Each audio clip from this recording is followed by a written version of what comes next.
This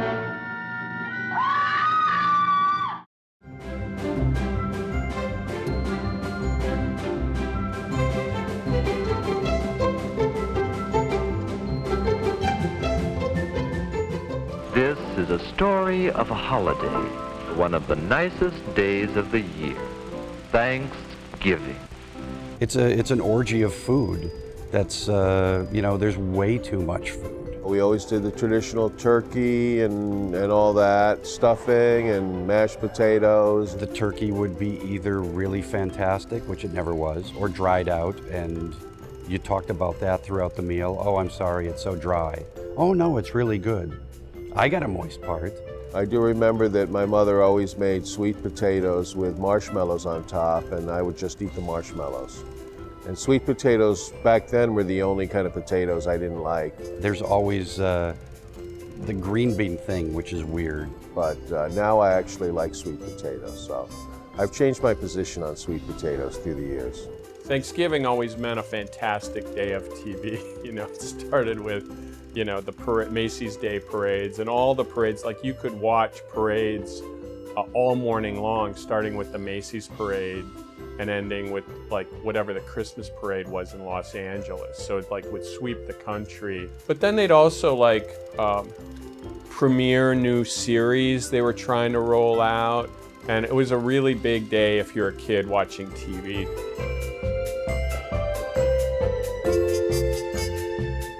Turkey Day was a suggestion by Comedy Central to do a marathon. We were already on the channel.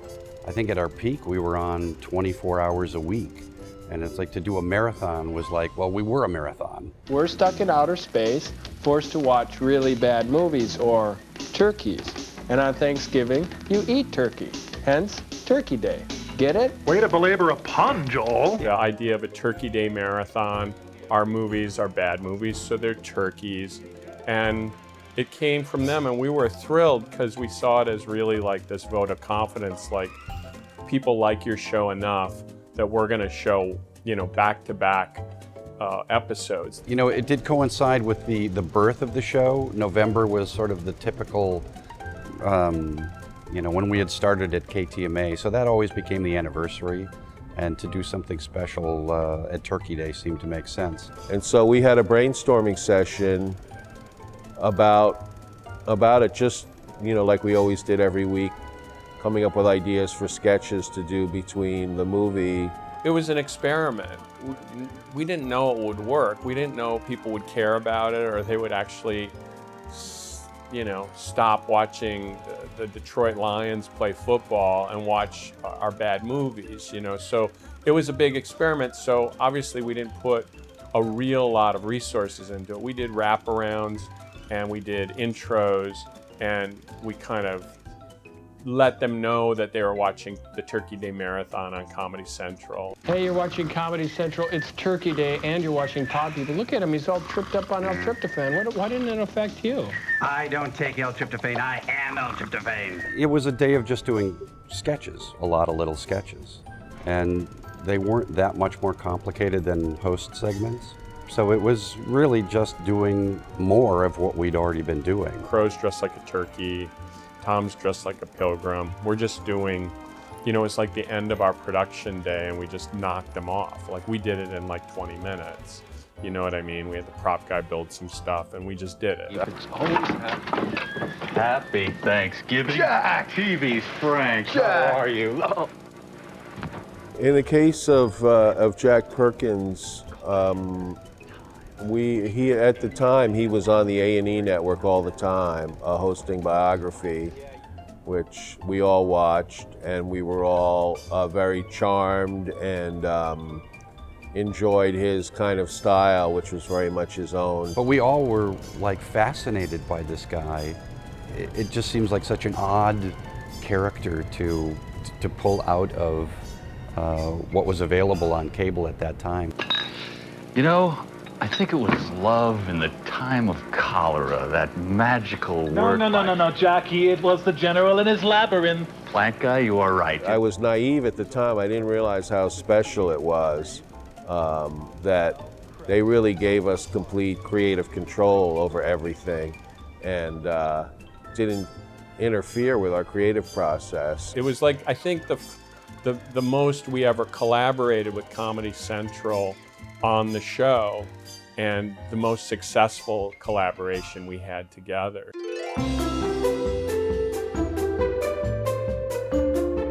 The next year, they gave us more of a budget. We were able to kind of grow the world of the Turkey Day Marathon, include the Mads, and actually kind of try to create a narrative that went with the day. You know, it gave us a chance to kind of expand the mythology of Deep 13 and Forrestor and Frank's characters. Which was just a natural kind of progression where everybody was kind of acknowledging, hey, people like it, let's try to like amplify it, let's make it bigger. So as a writer and a performer, it satisfied my ego to do more on-camera stuff.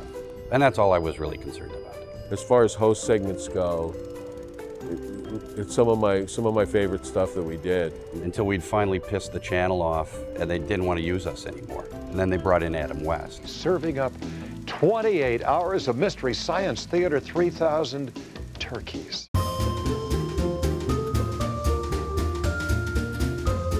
If we ever had an epic quality to our host segments, the Turkey Day Marathon gave us that opportunity. I'm trying to rule the world before my mother gets here, and I've got Satan, I've got some androgynous man-woman, and I've got Peter Graves Jr. in my house. Hey. We were always taking characters from the movies and inserting them into sketches. The same creative process that was behind that kind of went into us putting Mr. B Natural and the other characters into the Turkey Day segments. I'm Mr. B Natural, and I embody the spirit of music in you and you. That male pixie character being played by a female, that kind of Mary Martin, Peter Pan thing, always is a bizarre, like, why? Why that choice? So again, another one of those just really bizarre characters that let's explore this more and bring them into our reality.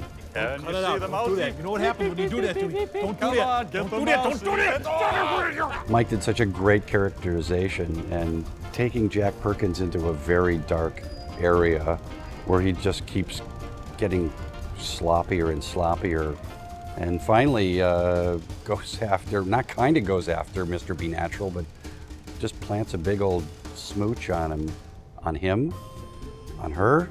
So it's just like, yeah, what kind of characters would be fun for Mike to do? What characters could we come up for other people to play who are coming over to be guests?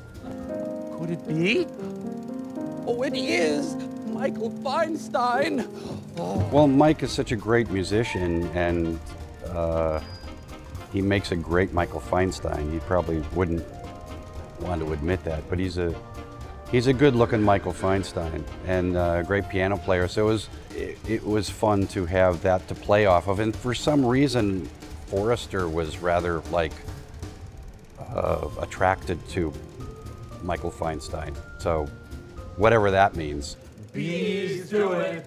Even educated fleas. Let's do it. Let's do it. Let's do it. You want the story now? Pearl and Clayton had this sort of classic relationship of, you know, Clayton wanted the attention of his mother, and his mother would just find anyone else that would rival that relationship. And she even had a implied friendship with Crow. Hi, Pearl. Oh, Art, you are the only sane one. Do you ever just look at somebody and wonder who the hell they are and what the hell they're doing there? Which is like, well, how do you even know him?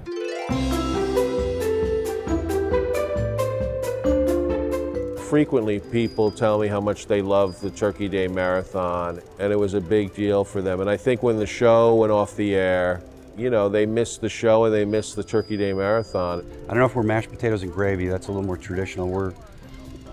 We're maybe that side dish that you hope is really delicious, but then it's green beans with the crinkly noodles on top.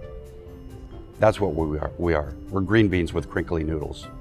maybe while they were watching Mystery Science Theater, they didn't have to talk to their family, and so they like that aspect of it. It's strange that it's become part of that tapestry of the holiday that people just miss. So it's pretty cool that, you know, they can do that and continue and make their own. Frank Conniff said to me like 6 years ago, history is being kind to Mystery Science Theater 3000. And I think he's right.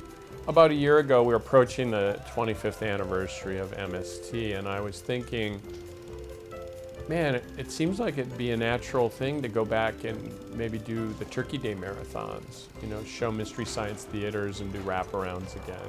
And I talked to Jordan Fields, the executive at Shout Factory, and he said, oh, that's really funny. We're just talking about the same thing. And it was like most things that happened, it was a really quick decision, and we just started working on it. And I loved kind of starting it over again and just hearing from people like how happy it made them and how much they liked the idea of showing it to their kids, you know, or just the people that would do that, the strange families that would get done eating Thanksgiving and watch Mystery Science Theater, they were doing it again. And so it was really